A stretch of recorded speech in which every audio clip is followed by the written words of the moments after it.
بسم اللہ الرحمن الرحیم۔ اورنگزیب عالمگیر بڑا مشہور مغل شہنشاہ گزرا ہے۔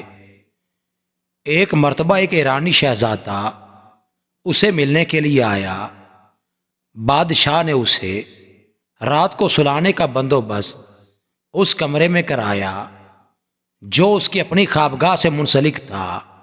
ان دونوں کمروں کے باہر بادشاہ کا ایک بہت مقرب حبشی خدمت گزار ڈیوٹی پر مامور تھا۔ اس کا نام محمد حسن تھا اور بادشاہ اسے ہمیشہ محمد حسن ہی کہا کرتا تھا۔ اس رات نصف شب کے بعد بادشاہ نے آواز دی، حسن۔ نوکر نے لبیک کہا اور ایک لوٹا پانی سے بھر کر بادشاہ کے پاس رکھا اور خود واپس باہر آ گیا۔ ایرانی شہزادہ بادشاہ کی آواز سن کر بیدار ہو گیا تھا اور اس نے نوکر کو پانی کا لوٹا لیتے ہوئے بادشاہ کے کمرے میں جاتے دیکھا اور یہ بھی دیکھا کہ نوکر لوٹا اندر رکھ کر باہر واپس آ گیا ہے۔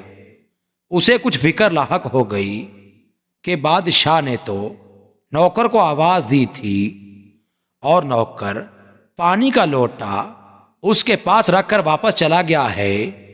یہ کیا بات ہے؟ صبح ہوئی، شہزادے نے محمد حسن سے پوچھا کہ رات والا کیا معاملہ ہے؟ مجھے تو خطرہ تھا کہ بادشاہ دن نکلنے پر تمہیں قتل کرا دے گا، کیونکہ تم نے بادشاہ کے کسی حکم کا انتظار کرنے کی بجائے لوٹا پانی سے بھر کر رکھ دیا اور خود چلے گئے۔